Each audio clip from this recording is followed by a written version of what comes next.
What is a complication and why are they always mentioned in watches? As I mentioned in the video about the basics you need to know about your watch, any extra function your watch has besides telling the time is considered a complication. Basically because you're complicating the movement. Here I will summarize the most common complications in the world of watches.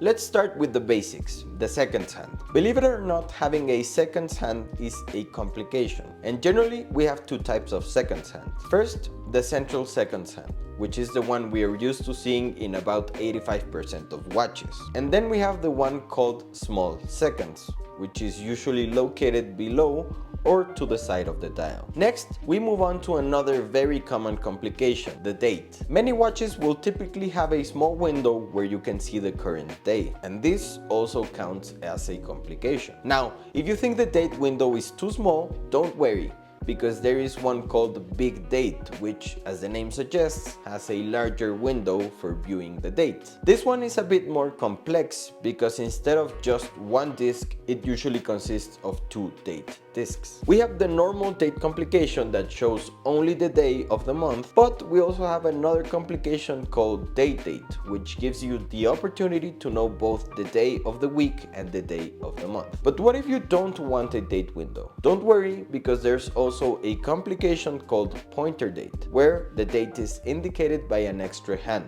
Now let's get a bit more complex as we arrive at the triple calendar, which are watches that show you the day of the month, the day of the week, and the month you're in. I want to clarify that these watches do not know the number of days in each month. All those adjustments have to be made manually, and that's where it differs from the next complication, which is an annual calendar. This annual calendar knows exactly how many days are in each month and makes the jump directly. For example, from November 30th to December 1st, without passing through the 31st. But what happens when we reach a leap year? Well, for that we have the Perpetual Calendar, which is an extremely complicated watch that knows perfectly the day of the month, day of the week, the number of the week, the month, the year, and whether it is a leap year or not. This means the watch knows if February has 28 or 29 days. Basically, it's a watch that only needs to be adjusted every 100 years. Now we have another complication that my wife knows as the umbrella, which is the moon phase. This moon phase will tell you how the moon will look in the sky at night. It's very important not to confuse the moon phase with another complication called sun and moon. This complication essentially works as a 24-hour indicator that tells you whether it's day or night. And it is called sun and moon because, well, it is represented with the sun and the moon. But we also have 24-hour indicators with normal hand. Now let's move on to another complication. What happens if you want to know the time in other parts of the world? For that, we have GMT watches, which have the ability to tell us the time where you are and the time of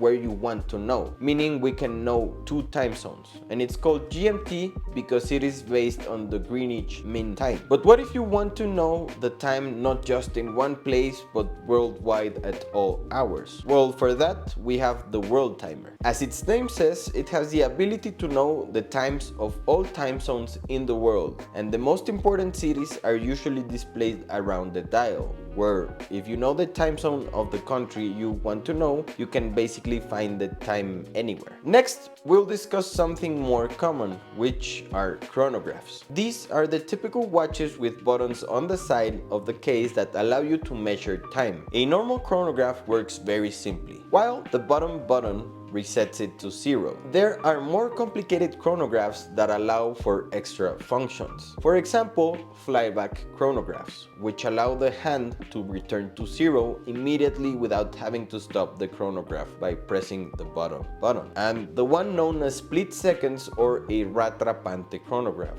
which basically works like two chronographs in one because it allows you to take two individual timings. Then we start getting into more specific things like the very famous complication called jumping hours. Generally, we're used to the hands moving gradually, but in the case of jumping hours, as the name implies, the hour hand jumps into the correct number. Then we have the retrograde system, which are hands that do not complete a full rotation. And in this case, they are on this watch so that we can appreciate the other complication of the jumping hour, in the case of this Gerald Genta watch. Another very famous and widely used complication is the power reserve, which essentially functions like a gas tank for your watch. It has an indicator showing how many hours or days of power the watch has left. Maybe this is a lot of information, but these are, let's say, the most common complications you'll find in most watches. Surely I missed many because there are countless ones. But if you want to know about a specific one, please leave me a comment down below.